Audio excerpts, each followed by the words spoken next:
दोस्तों, ओम नमः शिवाय। आज हम बात कर रहे हैं शिव जी की आधी परिक्रमा क्यों की जाती और अन्य देवताओं की पूरी परिक्रमा होती है कुशों की। तो अभी हम यहाँ पर बात कर रहे हैं कि शिव जी की आधी परिक्रमा क्यों की जाती है। शिव जी की आधी परिक्रमा करने का विधान है वो इसलिए कि शिव को सोम सूत्र को लांघा नहीं जाता।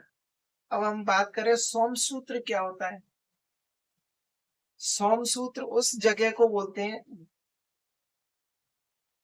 जैसे भगवान शिव को जल चढ़ाया गया है और जल जिस ओर से गिरता है वही सोम सूत्र होता है। जलेरी जो होती है उसके आगे जो जल गिर रहा होता है वो सोम सूत्र होता है। यानी सोम सूत्र को क्या लांघा नहीं जाता। जब व्यक्ति आधी परिक्रमा करता है तो उसे चंद्राकार परिक्रमा कहते हैं। शिवलिंग को ज्योति माना गया है और उसके आसपास के क्षेत्र को चंद्र माना गया है। से अपने आसपास में अर्ध चंद्र के ऊपर एक शुक्र तारा देखा होगा। वह शिवलिंग उसका ही प्रतीक नहीं बल्कि संपूर्ण ब्रह्मांड ज्योतिर्लिंग के ही समान है।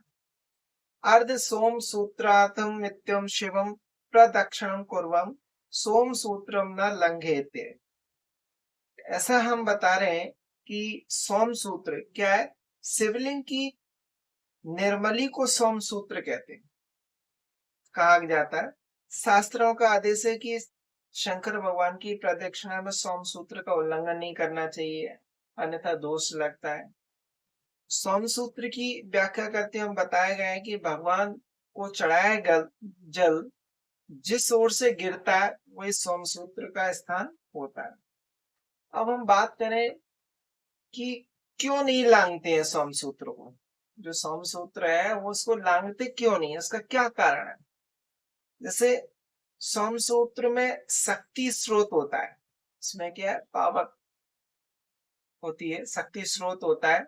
तो उसे लांघते समय पैर फैलाते हैं और वीर निर्मित होते हैं और अंतस वायु के प्रभाव पर वह विपरीत प्रभाव पड़ता है। इससे देवदत्त और धनंजय वायु के प्रभाव में रुकावट पैदा हो जाती है जिससे शरीर और मन पर बुरा असर पड़ता है। अतः शिव की अर्धचंद्रा का प्रदक्षिणा ही करने का शास्त्र का आदेश है। अब इसलिए हम इस सोम सूत्र को नहीं लांघते। कब लांघ सकते हैं सोम सूत्र को।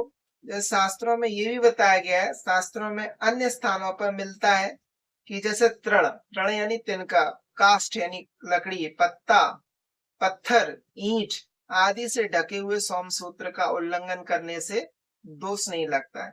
लेकिन शिवार्थ प्रदक्षिणा का मतलब शिव की आदि ही प्रदक्षिणा करनी चाहिए, ये है। अब इसमें एक बात और सामने आती है कि किस ओर से करनी चाहिए हमें परिक्रमा। कोई लेफ्ट से करता, कोई राइट से करता, तो हमें किस ओर से करना चाहिए। जैसे भगवान शिव की परिक्रमा हमेशा बाईं ओर से शुरू करके जलधारी के आगे निकले हुए भाग यानी जल स्रोत तक जाकर फिर विपरीत दिशा में लौटकर दूसरे सिरे तक आकर परिक्रमा पूरी करें। इस तरह से हमें शिव की आधी परिक्रमा ही की जाती है। दोस्तों, इससे रिलेटेड और कोई आपको जानकारी चाहिए तो आप हमें कमेंट में लिखें। ओम नमः शिवाय।